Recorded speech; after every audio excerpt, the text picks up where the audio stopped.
We are in AP Calculus, lesson 3-6. We're finally on to the analytic analysis.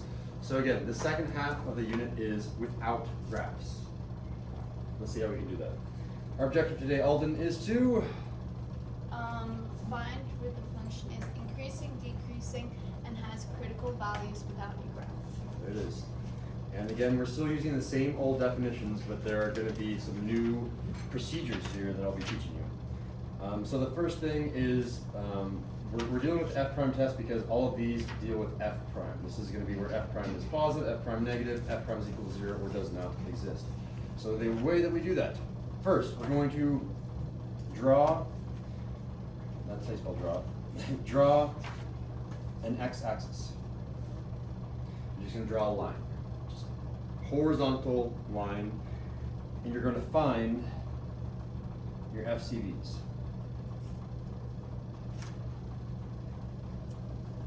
Now remind me again, what is an FCV, Diego?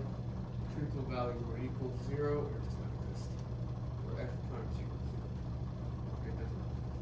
0. Exactly, okay. And then we're going to mark those points on our x-axis. So once we have those points, we need to find some test points to figure out what's happening in between those critical values. So I'll just say, I'm going to do some test points.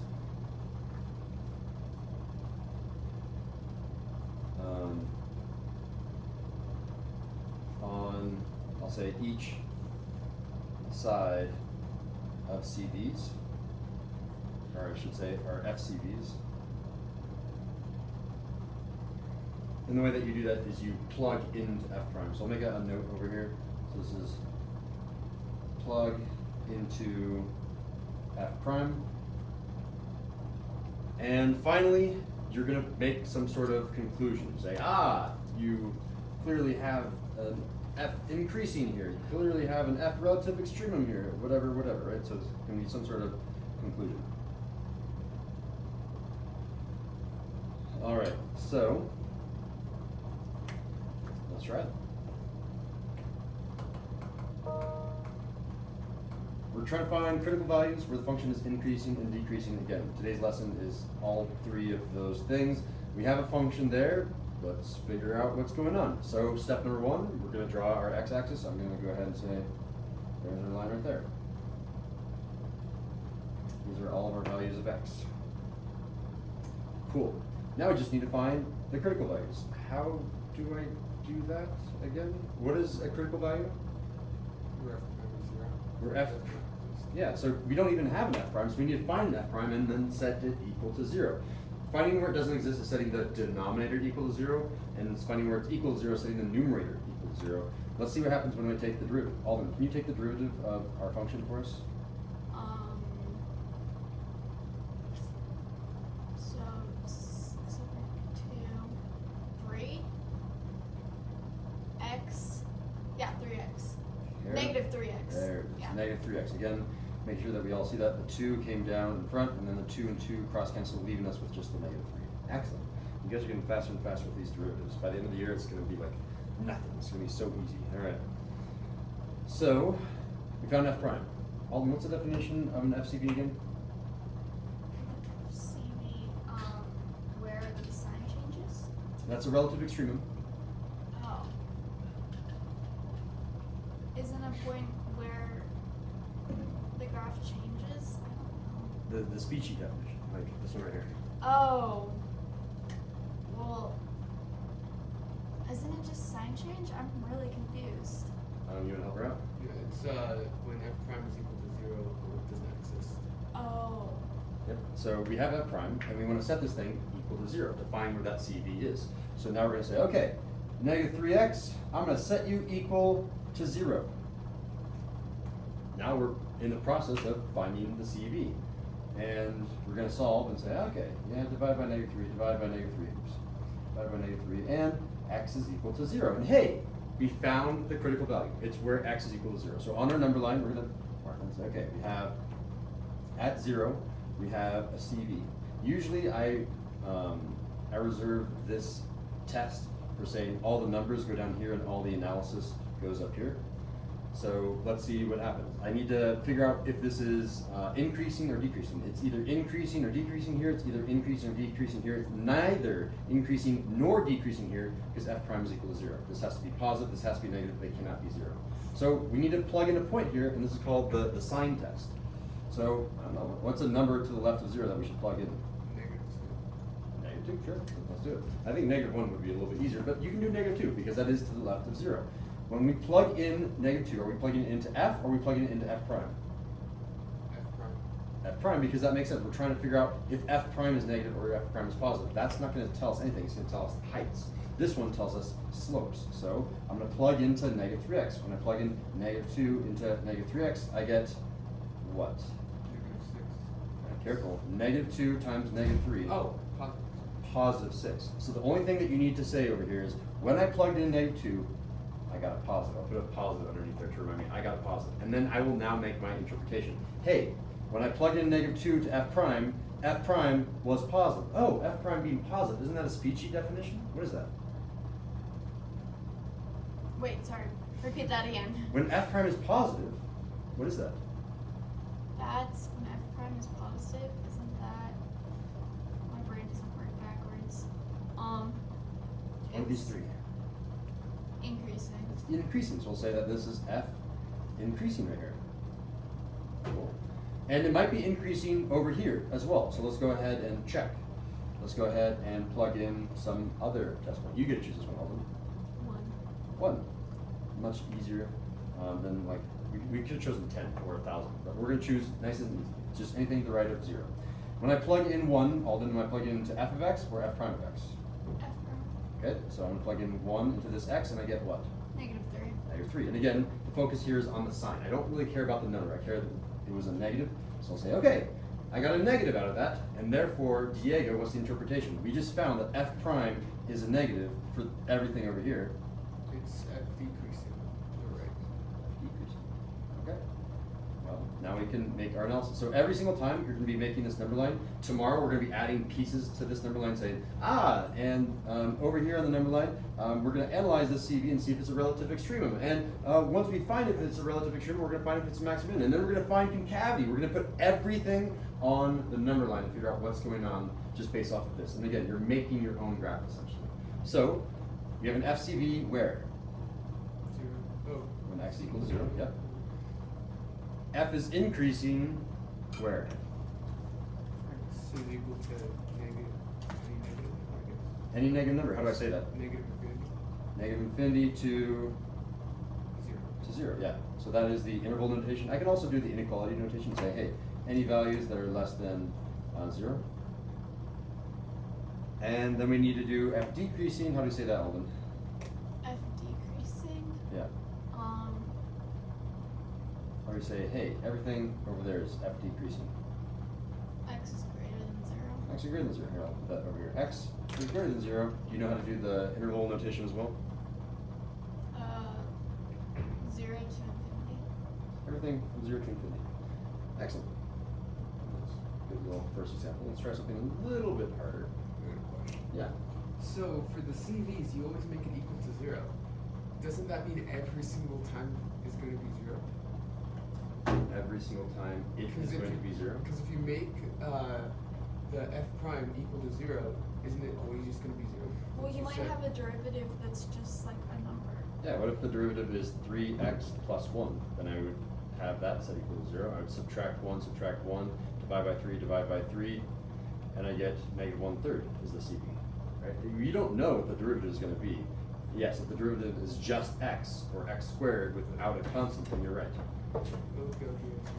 All right, Giorgio has arrived. All right, example number 2. We've got a new function, and we need to take You are its late. derivative in order to find our critical values, increasing intervals, and decreasing intervals. So, first step, we're drawing that number line. There it is. It's beautiful. It's x. And now we need to find where our critical value is. Georgia, what's the definition of FCV? FCV is where f prime is equal to 0, f prime is equal to d. Exactly. And so we're talking about f prime here. Unfortunately, we've only been given f. So we need to find f prime. Let's do that, Giorgio. F prime of x. Go ahead and take the derivative. of this function right here? Negative 1x to the power of 2. Negative x to the power of 2, keep going. Plus 4. There it is. We took the derivative.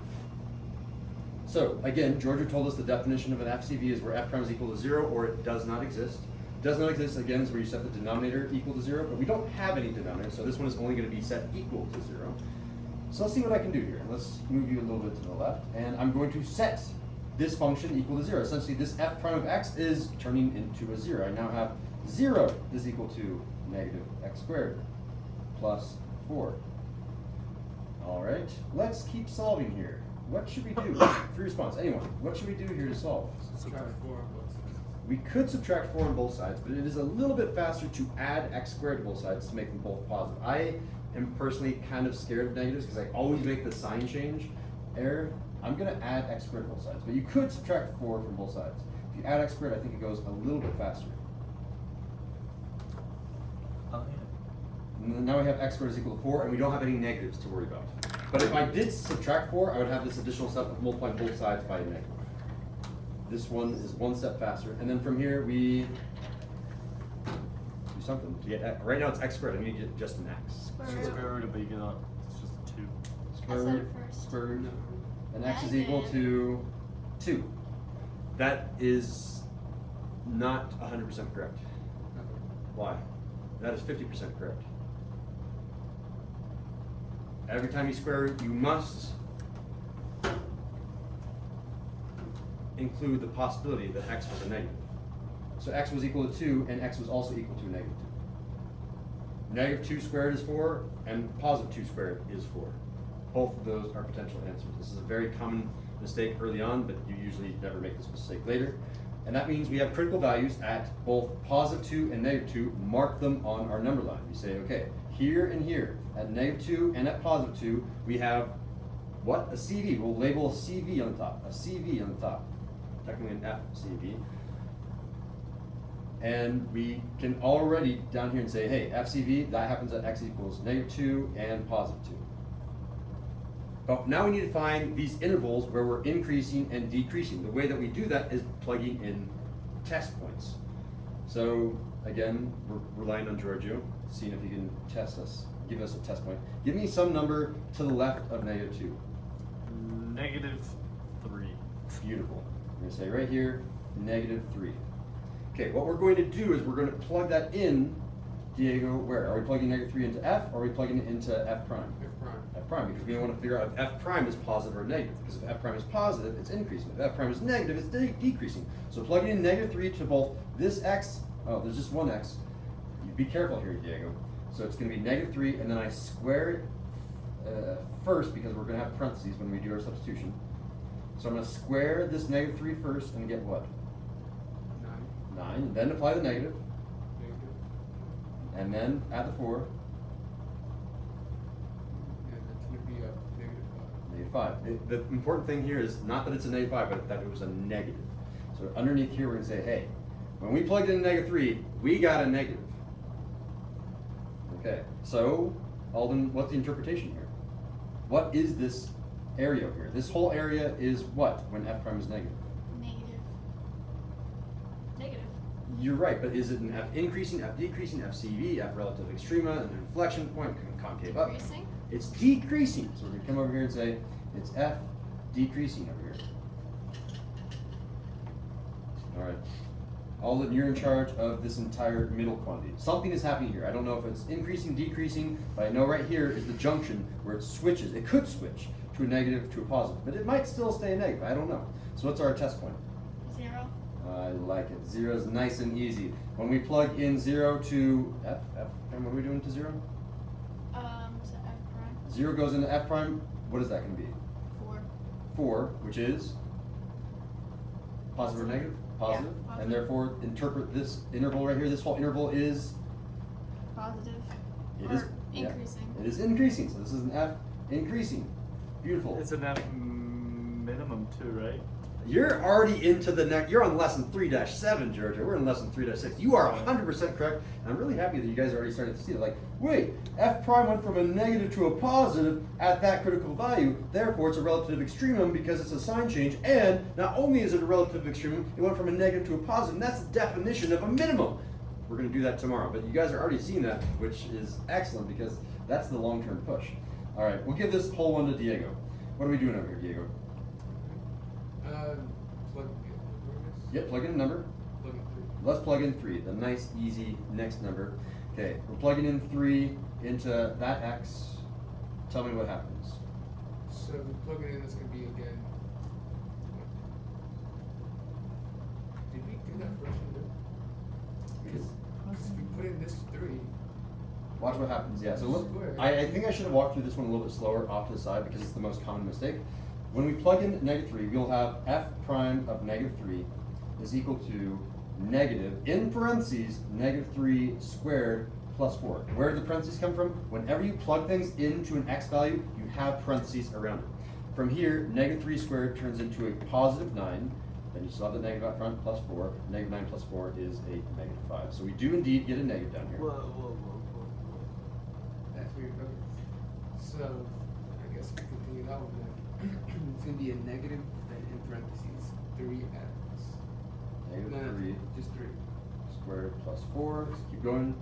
Then you square 3, which is 9. Then it's a negative, so it becomes -9. Plus 4 is -5. Get -5 again. Yeah. It's possible that this is a parabola. It is a parabola in terms of the derivative, but the original equation was a cubic. So over here it's a negative. Interpret that, Diego. This entire interval between 2 and everything else is F decreasing. f decreasing. Let me talk about the other common misconception that I frequently see. A lot of people say, we're decreasing between 3 and infinity. Why is that wrong?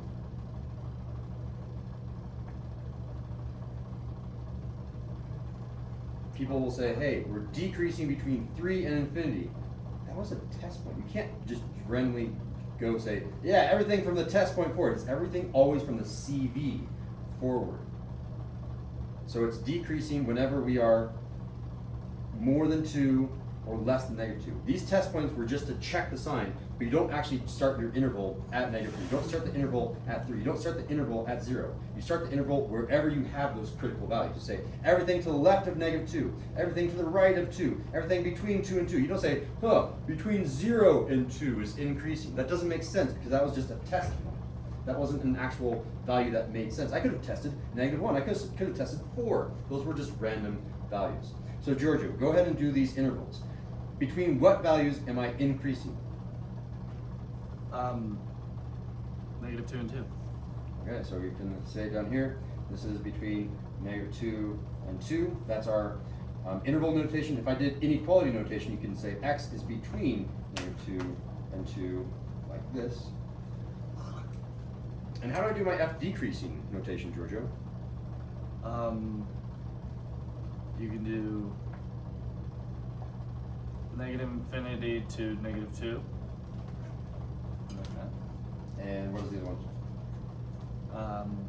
2 to infinity. 2 to infinity.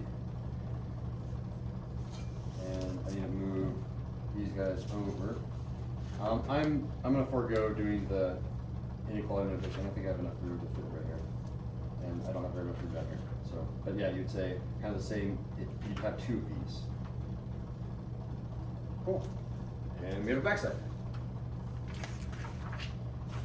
And oh my gosh, this one comes up over and over. I need to hit that guy by the end of today. We can definitely do that. Okay, third example, then definitely a trick that is going to be used over and over again.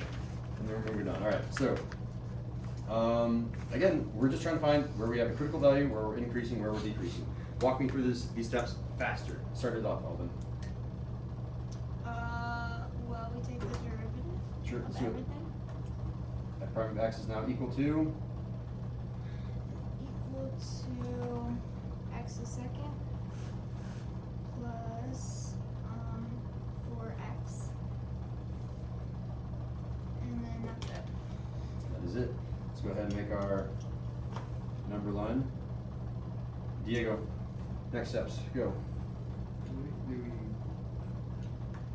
make that equal to 0? Make what equal to 0? Make f prime equal to 0. So this is now going to be 0 is equal to x squared plus 4x. I'm going to pause here because this is usually the tricky bit. This is the Algebra 2 review. How do we solve this Algebra 2 equation? We added it. Good guess, but you're going to have x on both sides, which is going to cause you to make a mistake.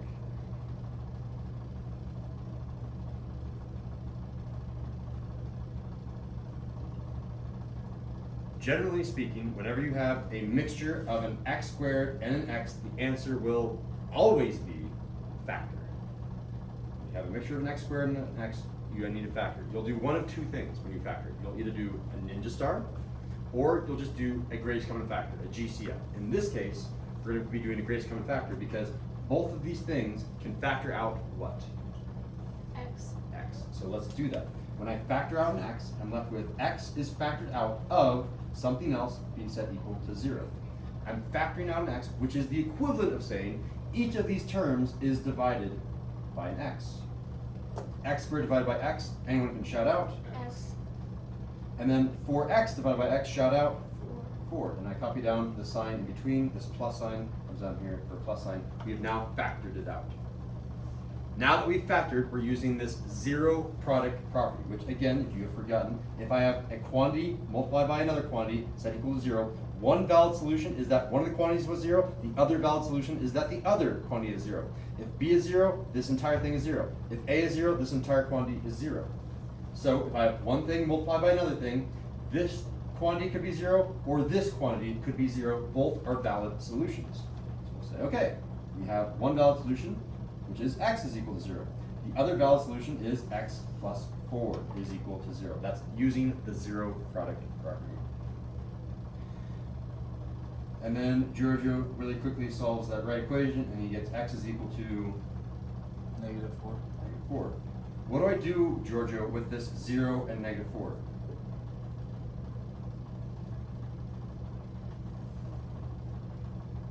Didn't we like make a number line over here?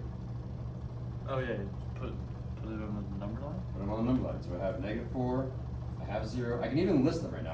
I'm done. Those are definitely these things. So let's label them. What are 0 and 4? Are they relative extremums? I mean, they might be. Are they increasing? Are they? CVs. These are CVs. Okay, so let's label it up here. CVs. CVs. I highly recommend labeling your number line because, again, by tomorrow's lesson, this is going to be a very complicated number line with a lot of things going on. The clearer you label this diagram, the easier you're making this on yourself. Because these are CVs, we'll say, hey, we have FCVs at x is equal to negative 4 and 0. Does it matter which order you write these in? No. You could say 0 and then negative 4. Okay. It kind of matters what order you write it on the number line, though, because if you do it backwards, you're going to be very confused on what's going on. Usually we say negative infinity is on the right, positive infinity is on, or sorry, I said that backwards in that. Negative infinity is on the left, positive infinity is on the right. All right. Giorgio, keep walking us through this. What do we do now? Plug in like a number like -6 or -5. Which one do you want to do? -6 is the even number. I like Okay. even numbers. He chooses -6. And what happens when where do I plug in -6 to f? To f prime? What am I doing here? F prime. F prime. And pro tip, this is something that I forgot to say last year, 2 years ago when I last did this class. Pro tip, don't plug into this f prime, plug into this f prime. This f prime is much, much nicer because I can do multiplication and I don't have to worry about squares and multiplying and adding and figuring out what's going on. If I know I have a positive times a positive, that's a positive. I know I have a negative times a positive, that's a negative. Multiplication is much easier than squaring and adding. So, again, here's our pro tip. If I'm plugging into f of x is equal to x times x plus 4, I have two things being multiplied by each other. When I plug in a -6 to this x, do I get a positive or a negative? Negative. When I plug in -6 to this quantity, do I get a positive or a negative? Negative. A negative. A negative times a negative is a Positive. So underneath here, we're going to say positive. Look how quickly that went, as opposed to plugging in -6 squared. Is that a -36 or a +36? And then I have to add 4 times -6, which is -24. What was the last number? I totally forgot. See, it's much faster to just go through this thing. You just multiply signs. It is much faster. All right. So we have a positive over there. Alden, next step, what do we do? Oh wait, sorry, we forgot to interpret. Giorgio, interpret this thing. What is this? That means it's f increasing. F increasing, perfect. Now we can move on to Alden, and then Diego will get that last interval. Alden, what do we do with that middle interval? With the middle one, Yeah, just pick one in the middle. So 1, because that's easy. 1, that's easy. So it's 1. Isn't 1 It's over positive to. Yeah, one's on the right side. Is Oh. your 0. Sorry, minus 1. here? Oh, negative 1, okay, yeah. So let's Yeah. plug in negative 1. When we plug in a negative 1 to this x, what do we get? Negative or positive? Negative. Negative. And then let's let Alden do this one. Negative 1 over here Is positive. is going to be positive. Therefore, our entire function is Negative. negative. So we're going to come down here and say negative. And interpret that, Alden. Decreasing. It's an F decreasing. All right, Diego, you're up. Let's see. Social maybe now. Yeah, What am I doing? you're doing something over here. What? Let's plug in the test point of positive 1.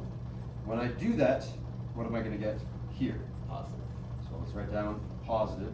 When I do that here, I get a positive. Therefore, Positive. positive. And interpret F increasing. F increasing.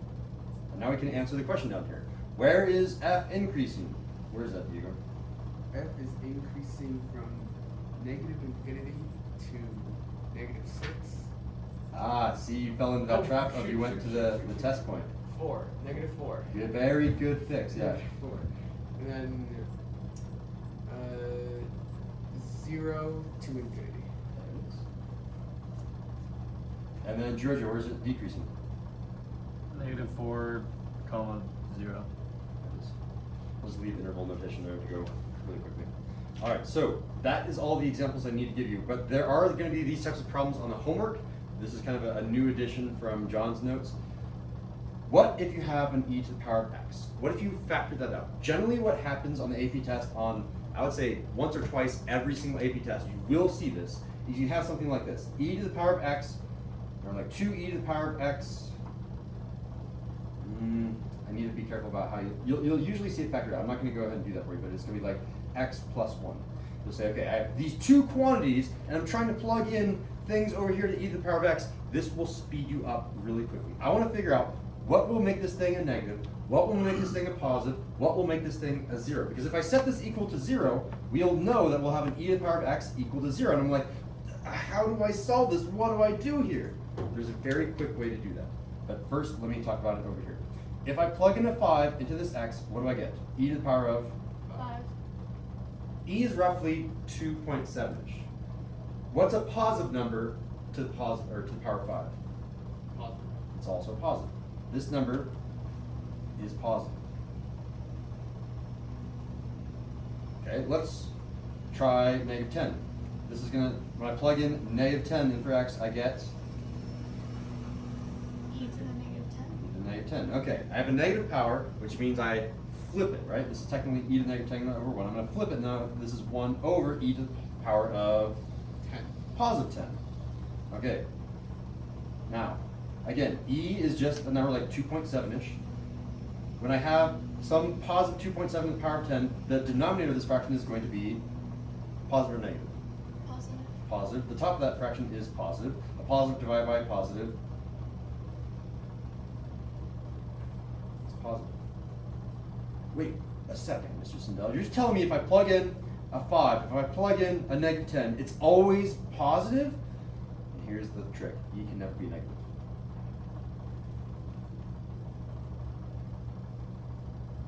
Nor can it be 0. That's the important thing. Whenever you have some coefficient out front, this function will always be the sign of whatever that coefficient is out front. If I have a negative out front, this thing is always negative. If I have a positive out front, this thing is always positive. You're always the sign of whatever that letter is. You're always the sign of A.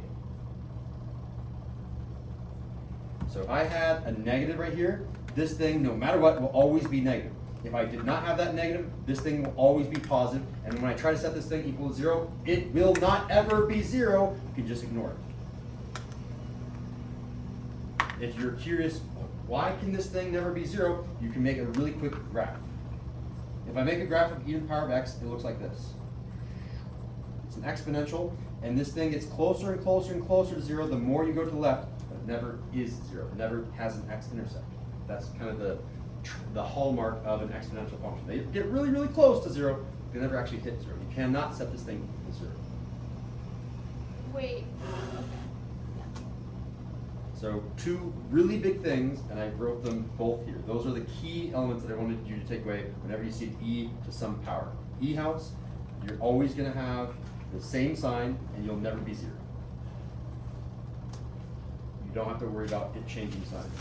So back here, like I had one of these things where e to the power of x, I would totally ignore it. I would just be like, eh. It's always positive, just don't even keep plugging in over and over and over again. Too much time, it's a waste of time. Cool, so coming back to my objective, I wanted you to find where we're increasing, decreasing critical values without a graph. How are you feeling about that in FIS 5? We got a 5, a 4. I'm going to say a 4 or 5. Even though given late, that's Can I see the